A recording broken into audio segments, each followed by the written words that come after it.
Sounds like I'm on. Those that were on the bus last night, you remember I did tell you it's interactive, and also that you needed a good pair of boots because we got a long walk ahead. Now, I don't have many slides. And my computer skills are extremely minimal. There we go. We're going to go from the Earth to the Moon. Now, one of the problems you have in astronomy is teaching distance. It's the hardest concept to pass on, especially to children. And when I start an interactive program, basically I start this way. Don't panic. If it doesn't work, try something else and go ahead. This is a result of many mistakes and misinterpretations. I have to thank Mary Lou for the suggestion. And this evolved from a number of trial and error and a lot of successes afterwards. There's the distance. I don't have a laser pointer, but, or is this the laser? This distance here, 347,000 to 400, just over 400,000 kilometers away, average 384,000 kilometers. This was taken from Messenger, about 1 million kilometers out in space. As you can see, the size difference between the Earth and the Moon, 1 to 4 ratio. And Mary Lou suggested a basketball for the Earth. Basketball size. That would give us a tennis ball for the Moon. So this is where we start. And most people like small numbers, including astronomers. So 384,000 kilometers on average is a big number to try to remember, and it doesn't fit very good on the test.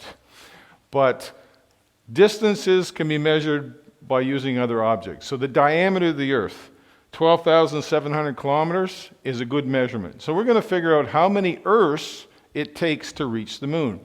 So we're going to start with someone wearing green or blue.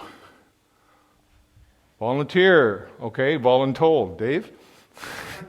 Oh, okay, we got a volunteer in green. That's all right. This is we start with our Earth.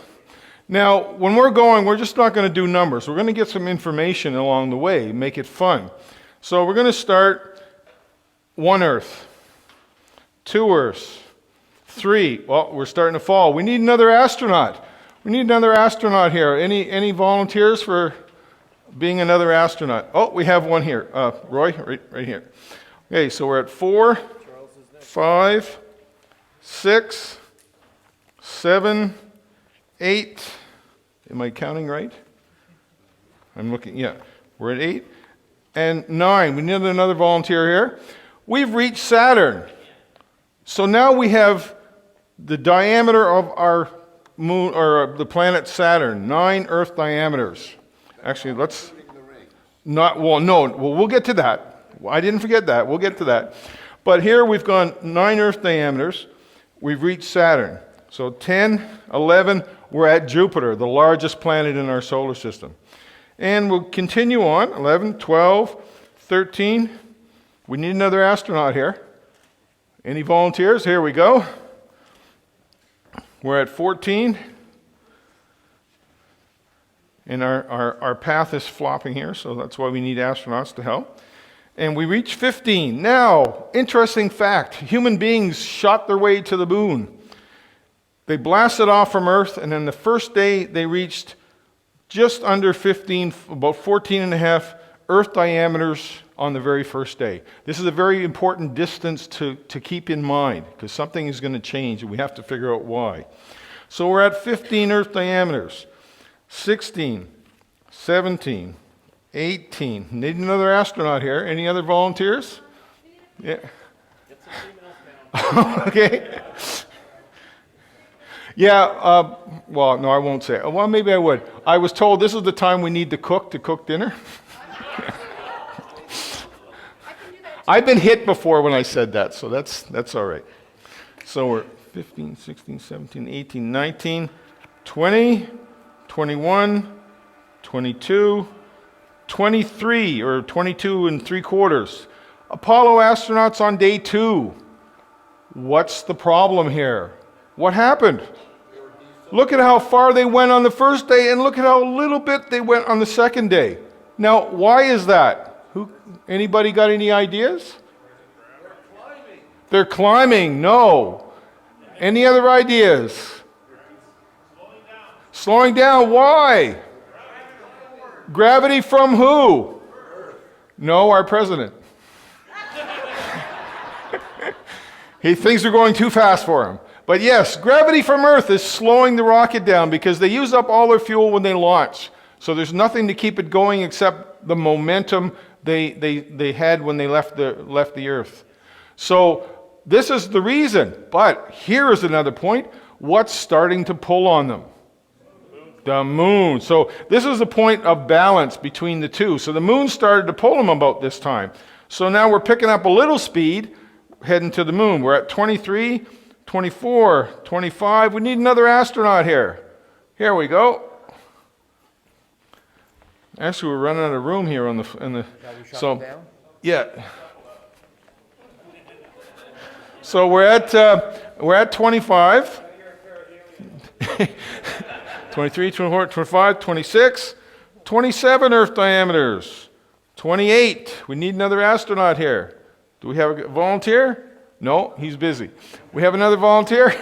28. 29, the rings of Saturn. We're almost there by the looks of it. The moon's hanging on. The rings of Saturn. So Saturn is 9 Earth diameters. The rings stretch 29 or almost 29 Earth diameters. And one more Earth and we're at the moon. Who's got a nice gray shirt on? So here we are at the moon.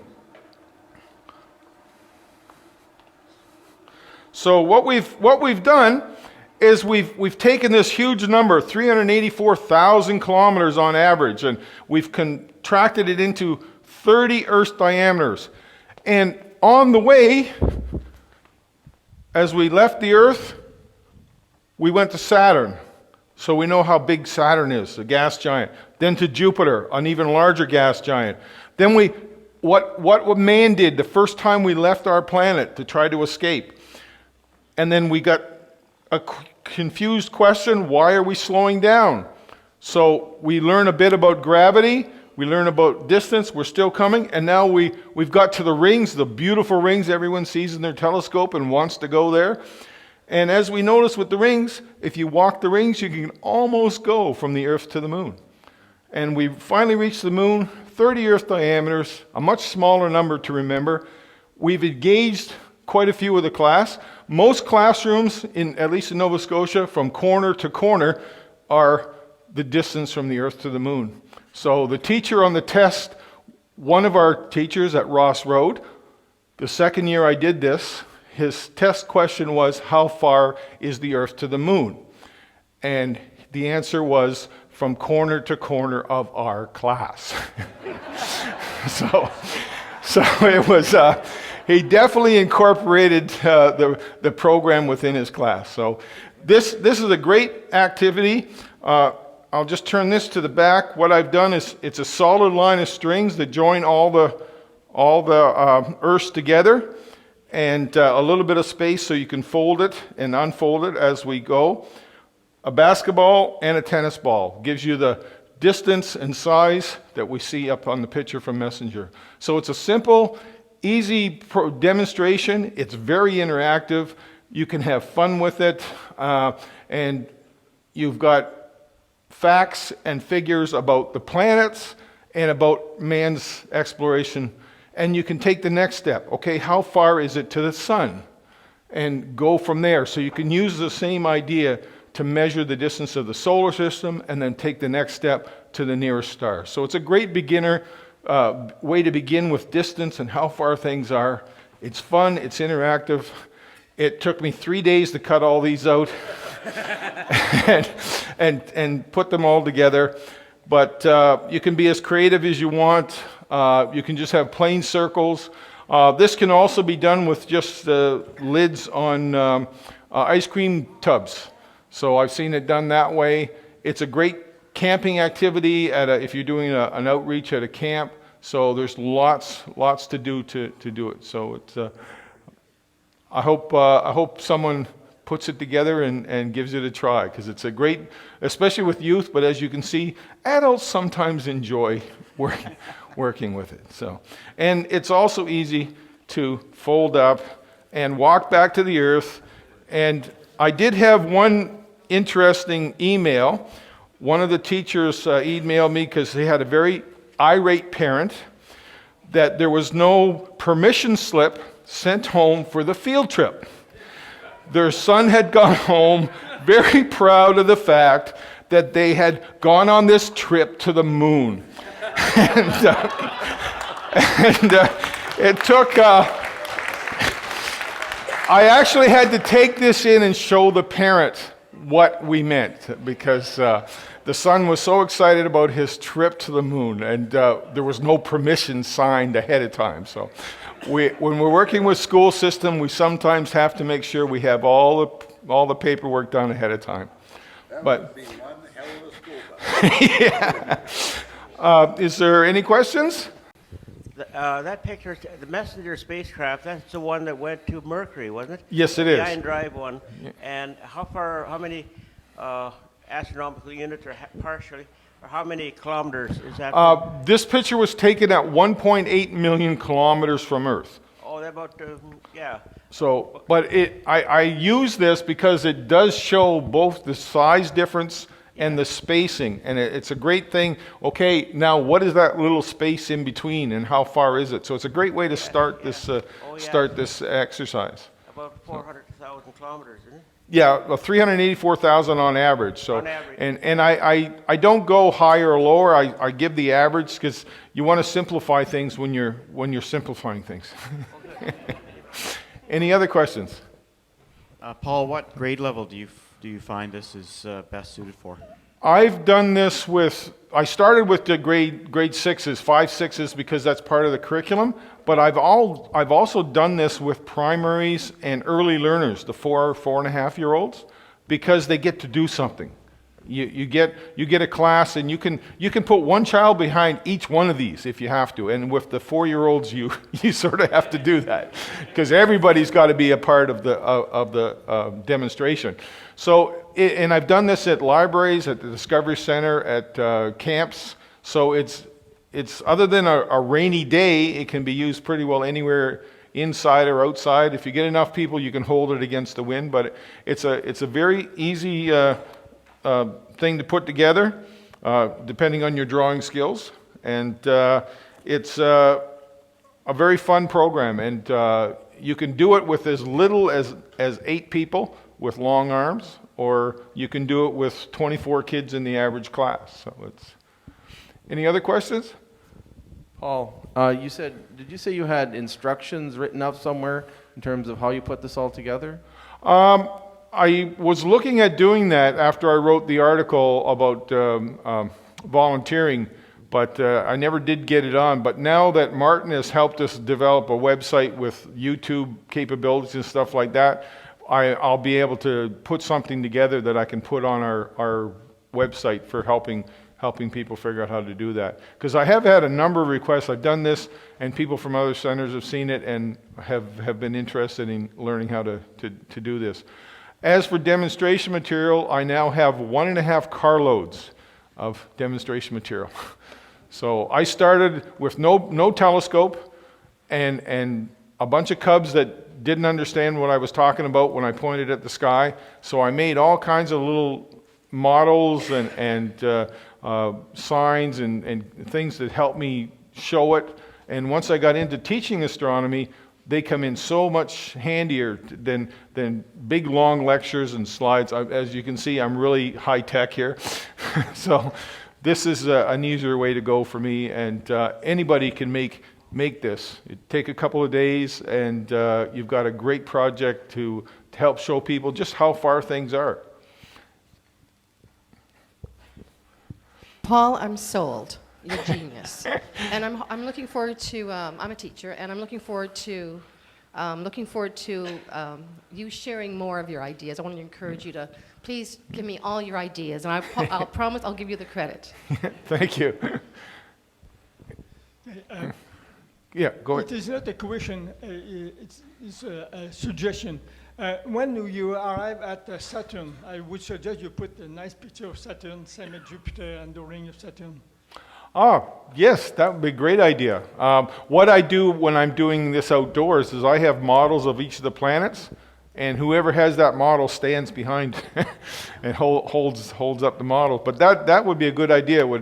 Anything to make this graphic more visual would be a positive thing. So if anyone has an idea when they're doing this, they want to increase the visual content, that's great, because the more visual it is, the more memorable it is, especially for the youth and us old guys that come to library talks sometimes. Any more questions? It's a great teaching tool. Here. Oh, Sir, sorry. it's a great teaching tool, but I'm wondering, the students, do they actually understand the perspective, and do they understand what distances we're talking about, that it's from the center of the Earth to the center of the moon, or from the surface of the Earth to the surface of the moon? Do they understand those concepts? To some degree, yes, but when I go into a classroom, I'm not there to get them ready for their test. My idea and my goal is to excite them, to look for the information, because I always give them the handouts. They get the material, the distances, the measurements, they have that. They've got that. A lot of times the teacher has that from me before I do my talk. What I want to do is excite them and show them visually what that distance is. And once they see this, once they get a visual idea of that distance, then they can fit the numbers in. They can get, okay, it's from the center of the Earth to the center of the moon. They can work on that with their math. And the best part about this, the grade 6 teacher at Ross Road uses the astronomy to help when he teaches his math, when he teaches his science, and when he teaches social studies. So you can use this for 3 or 4 different programs in the curriculum. So, but I'm not giving them the facts. I'm giving them a grasp, a visual grasp of what the concepts are we're trying to show them. And once they get the visual, they can fit the numbers in themselves. And a lot of them will take that extra effort. And that's what I'm encouraging, to take that extra effort, to not go on Google, but look up on NASA websites or whatever, and look up the information and learn more. As an example, my first astronomy talk, posters on the wall, cutouts of all the planets. Last year, I went into the same classroom. There was 3-dimensional models, to scale, planets sized, properly sized, spacing as best they could in a diorama. 2 of the students actually used rocks, glued rocks in to make the asteroid belt. It was just awesome. So in just a few years, they went from posters cut out of magazines to full 3-dimensional, understanding the difference in size, spacing, and the materials involved in the solar system. It's so great to watch that development by going, like, I've got a number of schools that I go to on a regular basis, and it's been so nice to see that development and encouragement. And the 2 young people with the microphones have been the biggest encouragement in astronomy in Nova Scotia for a long time. I go into a classroom, Catherine's picture's on the wall. I'm sorry, Nathan, it was Dave's picture with your but with their supernova discoveries, teachers are promoting young people finding and doing science, and it's so good to see when you go into a classroom, and it's great. Okay, we're out of time for your Yeah. talk. We now have time for questions. If there's any more, we do have some more time. I think we have one Okay. already. Right. Oh, sorry. Really not a question. I just wanted to look carefully at your model there, see how you put it together. I'm going to Okay. Well, try it. let me refold it because I folded it backwards. But if we can. Okay, but anyway, it's just really good. Well, I'll leave it here if anyone wants to take a look at it after, and it does do. While I'm doing this, there's another question. Yeah, there was to my mind, there was a bit of confusion when you got to Saturn, when you got to Jupiter. You weren't really saying that you had reached the diameter of Saturn or the diameter of Jupiter, or from one edge of the rings to the other on Saturn as you went across. I would encourage you to get an image of Saturn and have little lines indicating the diameter on the screen, so that as you're doing it with the model, you've also got the backup of the illustration showing these objects and getting across better, I think, than the diameter concept. Right? Well, I started with just the green circles and I added the Apollo things after my second or third one, and then I added the planet size because I had people ask me, well, how big is the planets compared to the distance? So you can add whatever visual. That's the best part about this. It can be added to and enhanced as much as you want to for your presentation. And that's what I encourage. When you're doing a presentation, your demonstration materials, your slides should be built on your presentation. Yeah, you've got to customize something yourself. For yourself. So, I mean, this suits me because I'm a hands-on guy. So this is great for me. And I've had many times where the computer program just didn't work. So I just went with my hands-on stuff. So, Thank you. any other questions? Hey. Okay, thank you. Oh, you had a... Yeah. program, you find the RAC's Moon Gazer Guide helps. I use the Moon Gazer Guide generally. Can you repeat the question? Oh, sorry. I was asked if the Moon Gazers Guide, the RASC Moon Gazers Guide, is a help. When I do primary and early learning, I do a moon program because that's the most fun. The kids know the moon. And yes, I use those, and we go over the phases. I've got a little styrofoam moon, or all the kids get a styrofoam moon. We stand around a big light, and we walk around and watch the phases change on everyone else's moon.